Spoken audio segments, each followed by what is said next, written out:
the way we're going to format this is I'm going to have Thomas here talk for a bit. He's got a PowerPoint that you'll see on the left of the screen.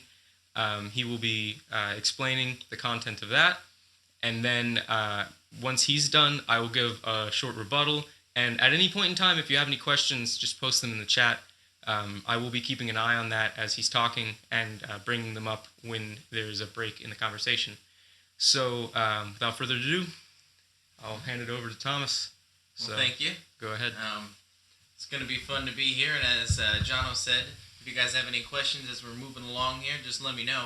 As Jono said, I am one of the drum majors for the Marching Knights here at UCF. Other than that, I do play mellophone, and the wonderful, interesting sound you heard from me earlier is on my French horn. Without further ado, I'm here, as Jono said, to talk about marching band and why it is considered a sport, along with what's called DCI. Now, technical. Okay. Now you should be able to click on the keyboard if you want. Okay, thank you. So, first thing I should probably explain is what is DCI. And DCI stands for Drum Corps International, and what it is an organization that formed right around the early 1970s to organize what are called drum and bugle corps.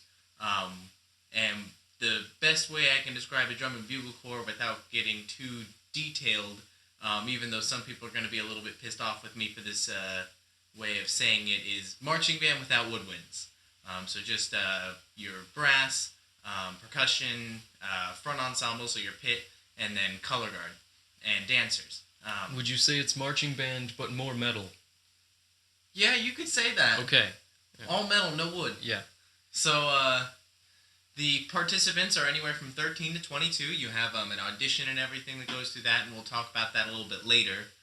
Their season, per se, of performing is June, and this year, June to August, and this year it's June 23rd to August 13th. In the last week of performances, it was called Finals Week. There's a lot of different performances that happen, and a huge competition. And eventually, at the end of all of it, one of these drum and bugle corps is declared the world champion for that year. But unless there's any questions about necessarily what DCI is at this time, I think that's really all you need as a background for what's different from marching band. Let's move on to actually what I'm more here to talk about. Here's some pictures of what some drum corps look like. So we have the all-white corps, Phantom Regiment. Over in the left corner, we have Carolina Crown. And then this interesting GIF we have here is the Cavaliers. They brought their front ensemble on in the middle of the field and went around in a circle and played. It was pretty interesting to watch. So, anyways, sport. So, is it a sport? And I guess the first thing you have to do is define what a sport is. So, as Merriam-Webster says, it's kind of right there. I'm not going to read that to you, but I will break it down. So a contest or game, well, like I mentioned, somebody at the end of the summer gets declared the world champion for that year in drum corps. So there's your contest, and throughout the whole summer at all their performances, they're actually getting scored by a very well laid out judging system that is predetermined. Everybody agrees to it. And they're competing against each other throughout the whole summer. Now, that's not the whole purpose. The whole purpose is to perform music, but they are competing against each other to be the best, like nobody ever was. Anyways, certain physical activities, well, we'll get to that portion a little bit later, and specific set of rules and compete against each other. Well, as I mentioned previously, in drum corps, they have their own set of rules and their own set of scoring and everything. And the rules even lay out within drum corps what specific instruments can be played, so, no woodwinds. What specific branch instruments can be played. In this 2 years ago, they actually started allowing trombones on the field, which are starting to get utilized more often. Along with, even in marching bands, we have our own set of rules of how long shows can be, and, in a college marching band, you have rules set by your football team by, it's raining outside, you can't play today, or it's pouring, but you're going to do halftime anyways, or how long your halftime show can be, or what kind of shows that you can do out there. But anyways, so let's move on to that physical activity portion. So World Health Organization defines it as you can see the definition there, and as all of your wonderful doctors have probably told you multiple times how much exercise you need to be doing. There's your definitions of moderate or extraneous activity and how much you should be getting a week, and the heart rates that you should be achieving for those. So moderate, you'd be getting anywhere from 80 to 120, and extraneous, you'd be getting 130 plus. Really, 150 is where you want to be. Anything over that's kind of putting yourself through really hard physical exertion, but still. That's beats per minute, right? Yeah. Okay. Beats per minute. Making sure I had the acronym right. Yes. Thank you. Thank you for asking about that. So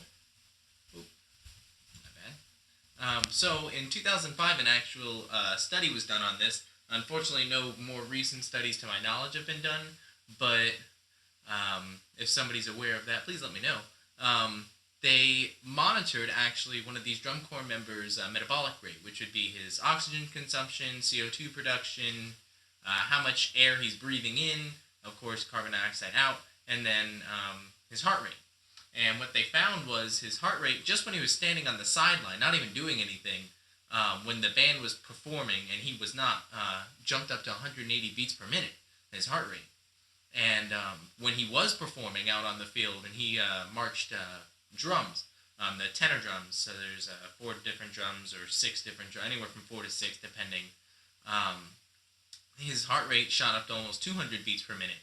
And if we go back to what we were talking about before with extraneous activity, that's well within that range. Well, I can't speak today. Well within that range. There's a whale's worth of range, and it's inside of it. Yeah. Yeah. Okay. Exactly. And then his oxygen intake, as you can see, there was 13 to 14 times higher than when he was just sitting there talking like me and John are. And the doctor who was doing this study equated this to his oxygen consumption to a well-trained runner in the middle of a marathon.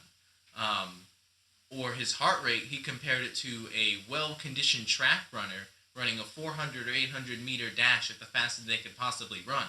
And that's, a 400 meter dash takes, less than 20 seconds? 400 meter? I believe that's one lap around the track. Right? One lap around the track? Okay, so that'd be closer to a minute. Closer to a minute. But maybe 40 seconds for someone who is extremely trained in the matter. And if you're considering how long a marching band show, or specifically a drum corps show is, it's almost 15 minutes. So you're doing this for 15 minutes straight. Your heart rate and your metabolic rate, you're definitely getting in your exercise there, and that's just performing, not considering all the preparation that goes into this. So, moving on from that, some of you are probably saying, but athletes train, like marching bands, you could just, I could just start playing an instrument tomorrow and join a marching band. Well, you're right, but you're kind of not thinking about everything that goes into this. And drum corps, as I mentioned, they have their auditions that actually start all the way back in as early as September. Most of them start, though, in October. And they really start preparing in October for something that's happening in June.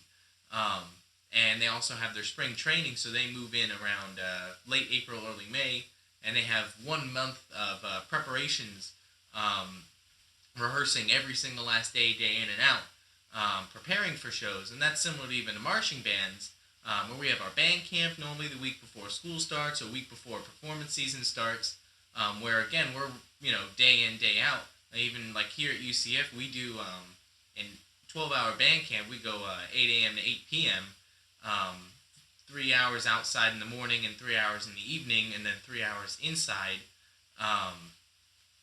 during the afternoon when it's extremely hot and not a good idea to be outside to do music performance and preparation. In addition, both of these organizations have clinics and, as I mentioned, rehearsals that are consistently happening throughout, your summer for drum corps or throughout your band camps, band season for marching band. And to give you an idea of the usual daily schedule of a drum corps, here's one of my favorite corps, Carolina Crown's schedule. So as you can see, they wake up at 7:45 and get moving from there, and they have almost 3 hours of doing what's called a visual block, which is working on drill or working on certain visuals, that are going within the drill. And then they're doing, looks like that day they were doing music for sectionals for a little bit, and then they were outside for about 2 or 3 hours in the evening, doing what we come back to that study about, doing very intense heartbeats and heart rates and moving. And some of these drum corps actually do what's called run marching, where they'll actually be running for a solid minute or two to a set. But anyways, moving on from that, some of you are probably saying, but drum corps don't have fans? Like, you need to have fans that be like a sport. No, not those fans. Those fans.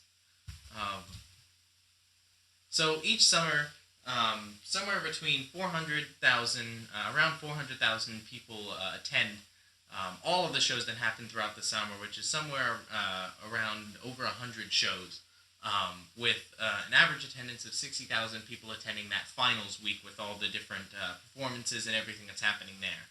Now, that's not including people that are watching it online, like yourselves who are watching a stream here. All of these competitions are streamed, and even for marching bands, most of their things are streamed or posted on YouTube, which is not included in that average there. So the average stream for them or for a marching band competition or show is included there at 3,300 people. So if you actually total all of that up, just for drum corps alone, there's over 1 million fans. And if you consider marching bands alone instead of drum corps, you probably get a completely higher number. But unfortunately, I can't get any statistics on that at this time being. I could, make that as a research study. That'd be an interesting study. But if any of you know that statistic in watching the video, you can leave that in the comments. Just give a link to a source or something. Yeah. And so if you compare, though, that 1 million fans to some sports, of course, you can't compete with the NFL at 111 million fans there. But if you look at some of the less popular sports, like hockey, track, rugby, and lacrosse, you see that they're actually kind of similar in their fan bases. Obviously, it's a different kind of fan base. Well, I would think there'd be some crossover, especially there would be crossover with the NFL, especially with the marching bands having a lot of inclusion into the football. That is very true, and especially if you get to some of the smaller colleges or even at high schools where their high school football team sucks. A lot of the people that are there, save the people that are students that are there because they have nothing better to do on a Friday night. A lot of people are there just to support the marching band, and even at some small colleges, or even a good example here is Bethune-Cookman. More people attend their football games because of that marching band, not because of anything else there. So, with that all being said, again, I'm part of the UCF Marching Knights here. I left you with some cool little pictures there, and then the DCI logo's left there. So with that, I'm going to turn it over to Jono. All right. For his rebuttal here. Again, if you guys have any questions or whatever, please leave them in the comments section as we go here. All right, and if you're watching this at a later date, you can leave them in the comment section there. I will be in contact with Thomas. He lives on the other side of that wall, so it is not hard to reach him. But I do have a paint window up here, so I will be using that for my rebuttal.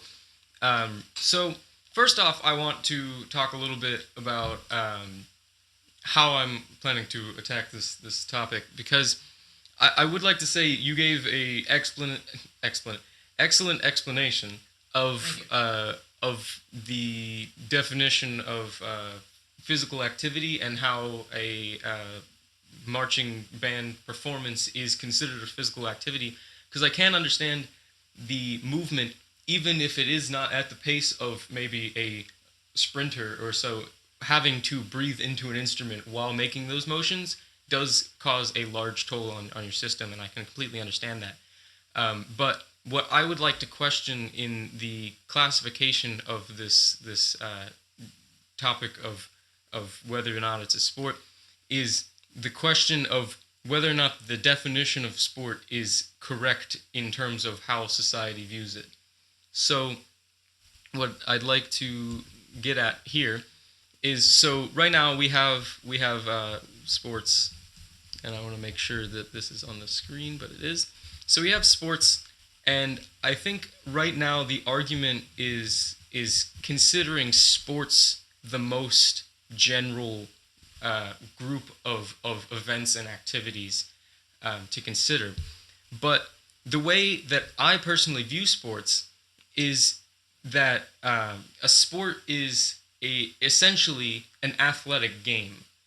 And so, in that terms, there's another piece of the hierarchy up here, which is game, which starts to when we look at the actual definition of game. And now I don't have the Webster's definition of game with me because I did not prepare a PowerPoint for this. But no, I'm not hating.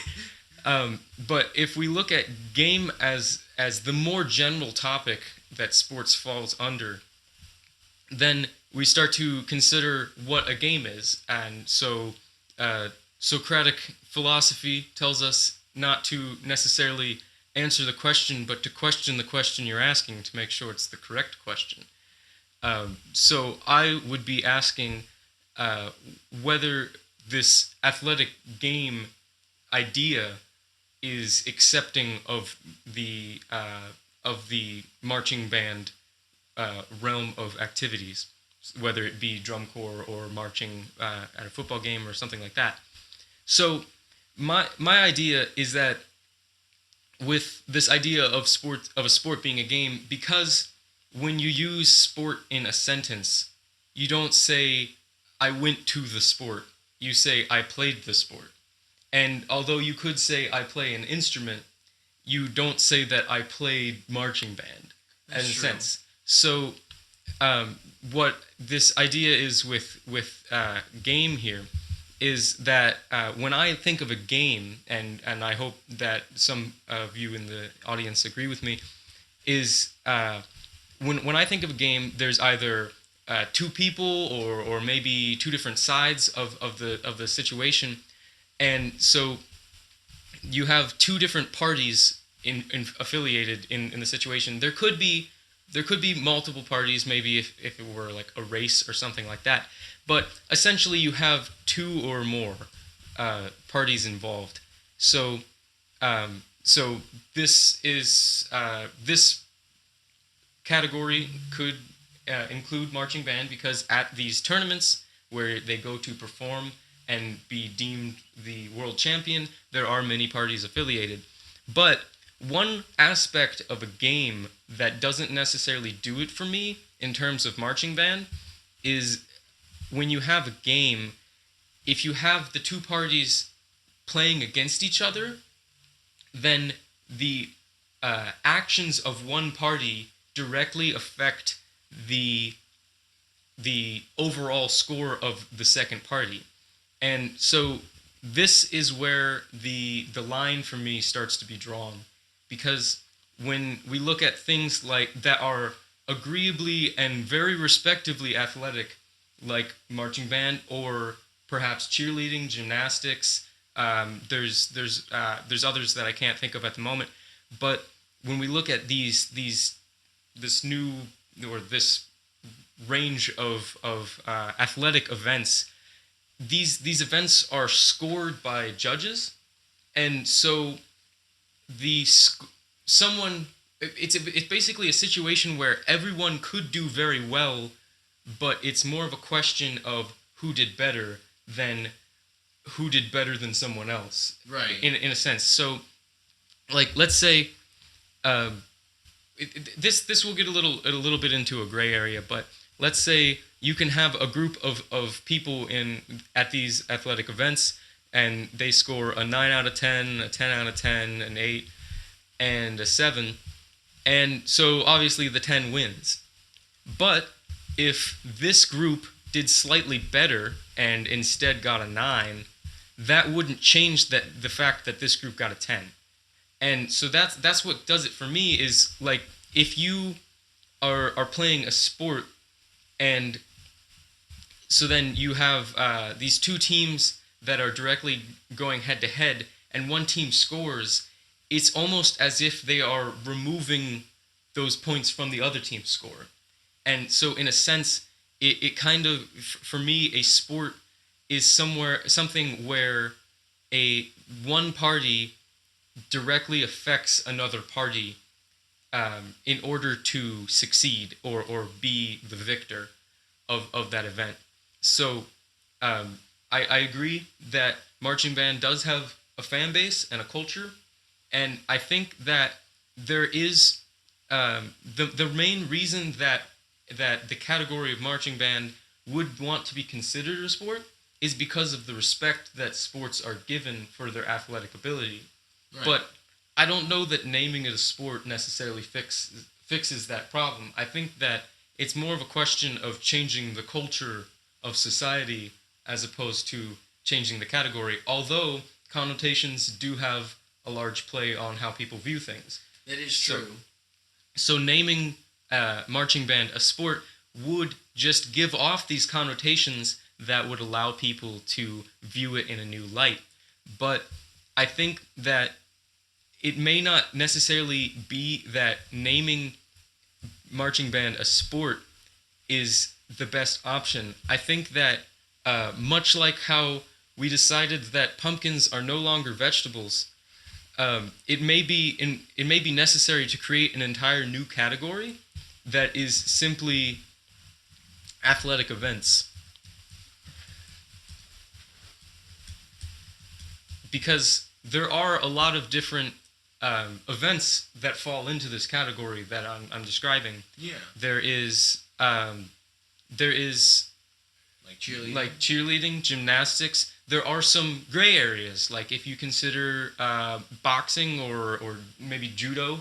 Yeah. These are things where the outcomes of one person's actions do affect another person's outcome, but at the end there's always someone. There are always judges that are judging the situation, but I think that the main topic I'm getting at is when one party does something and it directly affects another party. Because let's say in a marching band, if someone plays a song, and there are always going to be some aspects that will affect the people. Because if the band that goes before you plays and just kills it, that's going to affect you psychologically. But let's say you just go black box. The bands are hidden away and can't hear the other bands. So if one band plays, then the other band plays after them. There's no direct contact between those two events. Right. But if you apply that same scenario to a sports team, then if a football player, like a football team goes out, the way that a sport works is you're playing against someone else. So you can't necessarily have these independent events. I think that the actions of one team have to be dependent on the other team's actions. Yeah. So I get what you're saying there, because even like what you're saying in a football game, you have your defense and your offense playing against each other. Even in like soccer, you're trying to score and their defense is trying to stop you. Whereas in marching band or in like a competition setting of marching band, there isn't really that happening there. There's the like my group goes to perform and then your group goes to perform, and they're two independent events. It's not your group performs and my group says, oh well, we need to do this because that's what they're doing. Mm-hmm. So I think that this is just, it's more of a question of what the category actually is and how you define the category, because obviously the definition in Webster's does encompass this idea of these athletic events simply because it is a very general definition. But I think that the definition itself is almost too general, because to say athletic game, which would normally be a synonym for sport, right, wouldn't necessarily encompass these athletic events. That is true, and even like for example, like with cheerleading or anything like that, while they're in the same situation requesting to be considered a sport, again it goes back to what you're saying about independent events and being judged and not necessarily being two events occurring at the same time. It's two isolated events. And like what you're saying, they're very general definitions which I used, which of course is not exactly on purpose, but on purpose. We're getting some interesting requests in the comments, but go on. Getting some interesting requests there, indeed. So, but like what you're saying, or even for people who are like twirling. Twirling is something that, while they'd love to be considered a sport, it's not exactly a sport. It more falls into an athletic event, which, again, as you said, is a synonym. That is, you do bring up an interesting point there about defining it as an athletic event. I've never heard somebody bring up that point before there. Yeah. No, I mean this is why I really wanted to have this as a debate, because it's almost a hobby of mine to ponder these categorical situations. There are other situations like, have I told you the difference between a slut and a whore? No.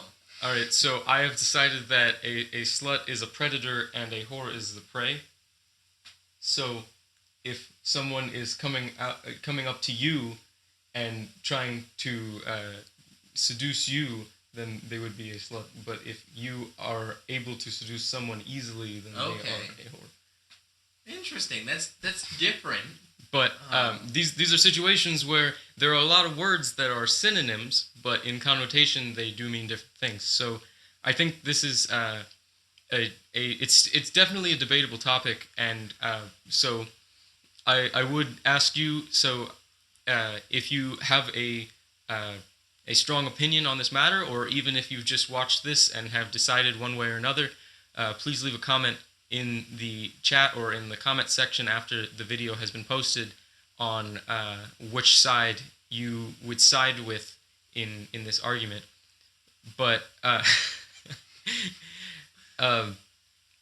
so it is interesting to have these debates on these categorized situations, because there are a lot of general categories that we use in the world. Yeah. And it's gets kind of difficult. There's a lot of implications that generalized categories can cause problems in situations, whether it be in like questions of diversity or something like that. That's true. So I think that we've been having some pretty good conversation here, but I think it is time to move on to the next section. If you have watched any of my streams where I have a guest on, I do have a section that is rather reoccurring called Out of Your Element. So I'm going to play a quick ad here, and we will get set up for that. So we will be right back.